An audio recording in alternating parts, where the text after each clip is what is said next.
अस्सलाम वालेकुम जी, my name is doctor शिदात। आज हम जो डिस्कशन करने जा रहे हैं वो है टीएमजे।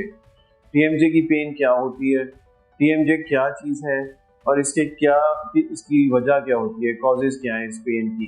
तो हम सबसे पहले तो जो आपके जॉ का जो मसल्स हैं, स्पेशली जो आप समझ लेंगे जो आपके यहाँ पे एक जॉइंट होता है, जिसको हम कहते हैं टेम्पोरोमैंडिबुलर जॉइंट। इस जॉइंट की वजह से जो दर्द होती है उसको हम कह सकते हैं कि अब बहुत से लोग हमारे पास आते हैं कि हमारे सर में दर्द हो रही है, हमारे कानों में दर्द हो रही है, हमारे दांतों में दर्द हो रही है, हमारे से मुंह नहीं खुला जा रहा।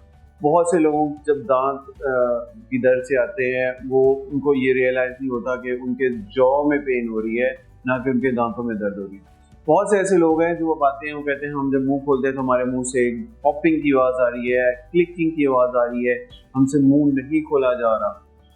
अब इस पूरे सिस्टम का नाम जो है वो बेसिकली है टेम्पोरोमैंडिबुलर जॉइंट।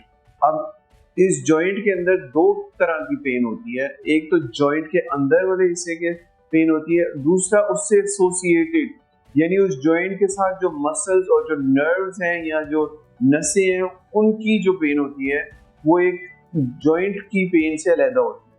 और इसको हम इस तरह डिफ्रेंशिएट कर सकते हैं कि जो जॉइंट की पेन है वो डिफरेंट है। वो आपके इस सिस्टम में, जैसा कि आप इस वीडियो में देख सकते हैं, जो मैंने आपको दिखाया वो जॉइंट है, ये जॉइंट है आप देख रहे हैं। और वो जो जॉइंट के बाहर एसोसिएटेड उसके साथ जो चीज़ें हैं यानी जो मसल है और जो नर्व सिस्टम है और जो बाकी चीज़ें एसोसिएटेड हैं, जैसे उसके साथ आपके कान क्लोज है, उसके साथ आपका फोरहेड क्लोज है, आपका सर क्लोज है, ये सारी जो चीज़ें हैं वो डिफरेंट होती हैं। तो मेरे इस वीडियो का मकसद ये है बताना कि जॉइंट इज डिफरेंट फ्रॉम जो उसके साथ एसोसिएटेड चीज़ें, उसकी पेन अलग है। उसको हम कहते हैं TMD. TMD is temporomandibular dysfunction या डिसऑर्डर। डिसऑर्डर और डिसफंक्शन सेम चीज़ है। अब जो आपके जॉइंट के साथ रिलेटेड जो आपके मसल्स हैं उसके अंदर आपको जो फीलिंग हो रही है, जो दर्द हो रही है, वो इस डिसफंक्शन में शामिल है। सो अगर आप मुंह के अंदर बहुत बड़ा मुंह नहीं खोल सकते, आपके मुंह खोलने की जब आप मुंह खोलते हैं तो आपके पॉपिंग आवाज आती है, क्लिकिंग आती है, आप बाइट नहीं कर सकते हैं, तो इसकी वजह क्या है? सबसे पहले तो ये है कि हम क्लेंचिंग, जिससे हम जिस चीज़ को कहते हैं हम क्लेंच करते हैं बहुत ज़्यादा, वो क्लेंच क्यों हम करते हैं? या तो उसकी पहली वजह ये हो सकती है कि हम जब बाइट करते हैं, हमारी बाइट जो है मैल अलाइंड, हमारे दांत आपस में सही तरह नहीं मिलते, तो उस वजह से हमें वो जो पेन है वो स्टार्ट हो जाती है। दूसरी वजह है ब्रक्सिज्म या क्लेंचिंग। ब्रक्सिज्म क्या है? ब्रक्सिज्म बेसिकली जब हम रात को सोते हैं, हम डीप स्लीप में होते हैं, यानी हम स्टेज 4 ऑफ आवर स्लीप में होते हैं, यानी हमें बिल्कुल पता नहीं होता। तो हमारा बॉडी का एक मैकेनिज्म है हमारे स्ट्रेस को रिलीव करने के लिए। एक्चुअली वो हमारा सिस्टम इसलिए एक्टिवेट होता है कि हमारी बॉडी को रिलैक्स करे, मगर वो क्योंकि इतना एक्टिवेटेड हो जाता है या वो इतना सारा दिन का स्ट्रेस की वजह से वो मसल इतना यूज होने लग जाता है कि उसकी वजह से आप क्लेंचिंग शुरू कर देते हैं, यानी आपके मसल्स आपके दांतों को आपस में बार बार टच करते हैं। वो डीप स्लीप के अंदर जब वो उस क्लेंचिंग की वजह से जो आपके मसल के अंदर टेंशन पैदा होती है, उस वजह से ये आपको पेन डेवलप हो जाती है।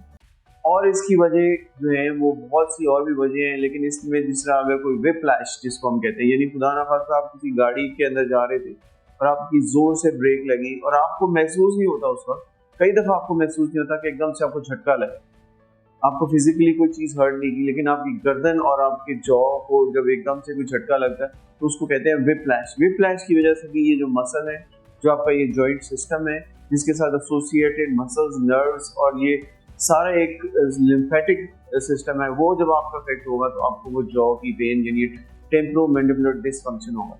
सो कहने का मकसद ये है कि इन दोनों चीज़ों को लोग लेके आते हैं। और मैंने बहुत से लोग जो हैं हमारे पास आने से पहले कभी ईयर वाले के पास जाते हैं, ईएनटी के पास, कोई लोग अपने साइकेट्रिस्ट को दिखाते हैं, कोई फिजियोथेरेपिस्ट को दिखाते हैं, कोई ऑर्थोडोंटिस्ट के पास जाते हैं, मतलब दांतों कि हमारे क्यों दर्द हो रही है। तो उसकी वजह बेसिकली उस चीज़ को डायग्नोज करना है कि इसको क्या ये जॉइंट की पेन है, यानी ये जो जॉइंट हमारा टेम्पोरोमैंडिबुलर जॉइंट है ये इसकी वजह है, या ये टेम्पोरोमैंडिबुलर डिसफंक्शन है। तो इस चीज़ को हम जब डिस्कवर कर लेते हैं, इसको डायग्नोज कर लेते हैं। डायग्नोज करने के जैसे कि मैंने आपको बताया तरीके, हम उसमें डिफरेंट आपसे क्वेश्चंस करते हैं। इसमें पेशेंट की जो सोशल हिस्ट्री है, जो पास्ट हिस्ट्री है, कोई एक्सीडेंट हुआ या कोई ऐसी चीज़, तो इस सारी चीज़ों को हम जब डिटर्मिन कर लेते हैं और देख लेते हैं कि क्या वजह है इस पेन की, तो फिर हम इसको डिफरेंशिएट करके उसके हिसाब से हम ट्रीटमेंट करते हैं।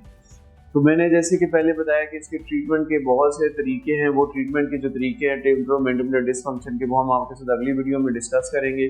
और जो हमारे जॉइंट के मसले हैं वो हमारे अलहदा से डिस्कस होंगे। जॉइंट के जो मसले हैं वो आप रेडियोग्राफी या इमेजिंग या CBCT सारे तरीकों से आप उनको एक तरह से समझ लें कि डायग्नोज कर सकते हैं। लेकिन जो डिसफंक्शन के जो वजह हैं उनको डायग्नोज करना बहुत एक मुश्किल काम है। लेकिन इसमें ये है कि आपको पता है कि ये बहुत मल्टीपल इसके अंदर चीज़ें हो सकती हैं जिसकी वजह से आपको ये पेन हो रही है। तो इसके जो ट्रीटमेंट के ऑप्शंस हैं वो मैं आपके साथ नेक्स्ट वीडियो में शेयर करूंगा और इंशाल्लाह बताऊंगा कि जो टेम्पोरोमैंडिबुलर डिसफंक्शन की वजह से एसोसिएटेड पेन्स हैं, आपको मसलर पेन है, आपके कानों में टिंगलिंग हो रही है, आपको सर दर्द हो रही है, सुबह उठ के आपसे जॉ नहीं खोला जाता, आपको वाइट पे इश्यूज हैं, तो इन सारी चीज़ों के बारे में हम डिस्कस करेंगे और हम इसको देखेंगे कि हम कैसे इन चीज़ों को रिलीव कर सकते हैं और कैसे आपका जो डिसफंक्शन है उसको हम ट्रीट कर सकते हैं। So thank you very much for watching this video.